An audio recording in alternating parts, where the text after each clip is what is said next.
ইরানের supreme national security কাউন্সিলের প্রধান আলী লারিজানি ইসরায়েলি হামলায় নিহত হয়েছেন বলে দাবি করেছেন ইসরায়েলের প্রতিরক্ষা মন্ত্রী ইসরায়েল কাটজ। সেই সঙ্গে ইরানের বাসিস ইউনিটের কমান্ডার গোলাম রেজা সোলাইমানিও নিহত হয়েছেন বলে দাবি করেছে ইসরায়েলের প্রতিরক্ষা বাহিনী আইডিএফ।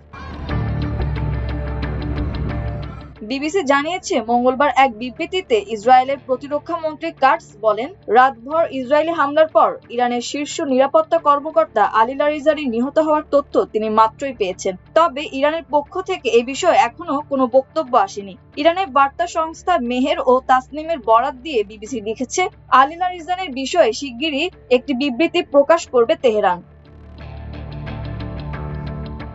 ইসরায়েলি বাহিনী গতকাল সোমবার রাতে ইরানের রাজধানী তেহরান এবং সিরাজ ও তাবরিজ শহরে একযোগে হামলা চালায়। এসব হামলায় তারা ইরানের ক্ষেপণাস্ত্র উৎপাদন কেন্দ্র ও কমান্ড সেন্টারগুলোকে নিশানা করার কথা জানিয়েছে। এর মধ্যেই তেহরানের লারিজানিকে নিশানা করে হামলা চালানোর কথা আইডিএফ এর পক্ষ থেকে বলা হয়। আইডিএফ এর প্রধান লেফটেন্যান্ট জেনারেল ইয়াল জমির ওই হামলায় উল্লেখযোগ্য ফল অর্জিত হওয়ার কথা এর আগে বলেছিলেন।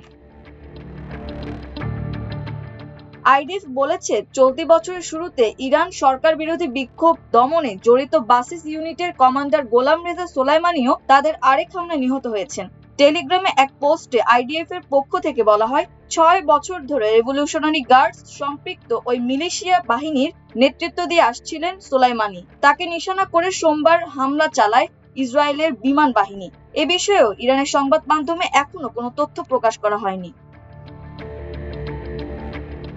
ইরানের ক্ষমতা কাঠামোর ভেতরে দীর্ঘদিন ধরে সংযত ও বাস্তববাদী একজন ব্যক্তি হিসেবে পরিচিত আলী লারিজানি দেশটির সুপ্রিম ন্যাশনাল সিকিউরিটি কাউন্সিলের সেক্রেটারি ছিলেন। যুক্তরাষ্ট্র ও ইসরায়েলের সঙ্গে চলমান যুদ্ধে ইরানের সমর কৌশল নির্ধারণে গুরুত্বপূর্ণ ভূমিকা রাখছিলেন তিনি। 1979 সালের ইসলামিক বিপ্লবের পর তিনি ইসলামিক রেভলিউশনারি গার্ড কোরে যোগ দেন।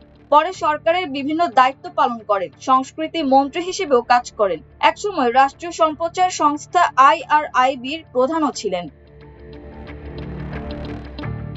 2005 সালে সুপ্রিম ন্যাশনাল সিকিউরিটি কাউন্সিলের সেক্রেটারির দায়িত্ব পান লারিজানি।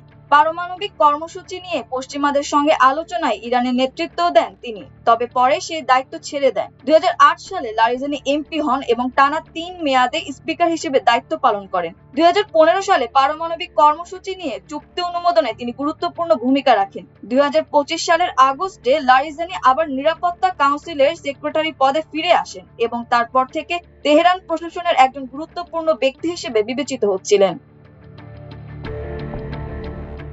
মাল্টিমিডিয়া ডেস্ক, আমার দেশ।